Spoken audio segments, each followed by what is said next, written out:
என்ற பேர்ல அடிச்ச கொள்ளைய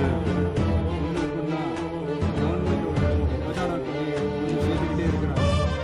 இப்பவும் சொல்றேன், மக்கள் பணத்துல இருந்து ஒரு பைசா கூட தொடமாட்டோம், தொடவும் விடமாட்டோம், தொட்டா விடமாட்டோம், இதுக்கு முன்னாடி தொட்டவங்களையும் விடமாட்டோம்.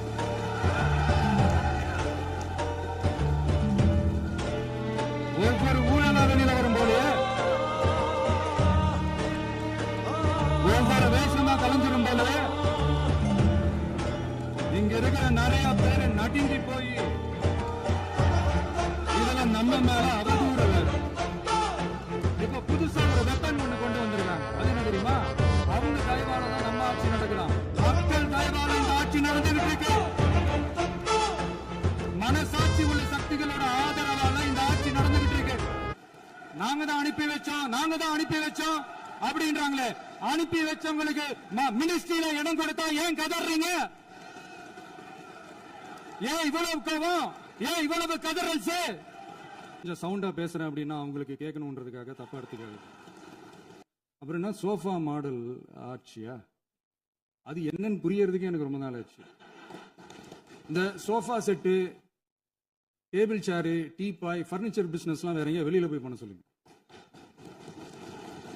அப்படி அந்த பிசினஸ் தான் பண்ணணும்னா நிறைய பிசினஸ் பண்ற மாதிரி வெளியில போய் பண்ண சொல்லுங்க. எங்க சட்டசபைக்குள்ள வேணாம். ஆனா எனக்கு ஒரு குட்டி கதை ஒண்ணு ஞாபகம் வருது, சொல்லாமா? ஒரு ஊர்ல ஒரு பெரியவர் வெயில் ரொம்ப ஜாஸ்தியா இருக்குன்னு சொல்லிட்டு கண்ணுக்கு மேல கை வச்சுக்கிட்டு இப்படி சுத்தி முத்தி தேடிட்டு இருந்தாராம்.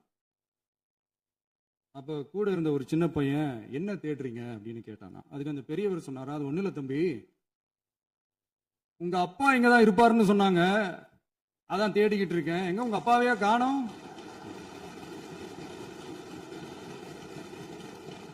இல்ல அந்த எங்களுக்கும் நக்கலா நையாண்டியா சம்பந்தம் இல்லாத குட்டி கதை இதெல்லாம் எங்களுக்கும் பேச தெரியும்.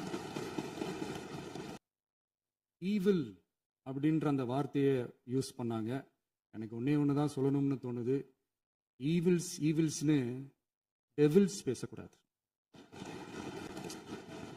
அவங்க இருந்திருந்தா ஒரு ஆக்ஷன் பண்ணணும்னு எனக்கு தோணுச்சு. எல்லாரும் போயிட்டாங்க. இல்ல பர்மிஷன் பண்ணலாமா? இப்பவும் பண்ணலாம், ஒன்றும் தப்பு இல்லை.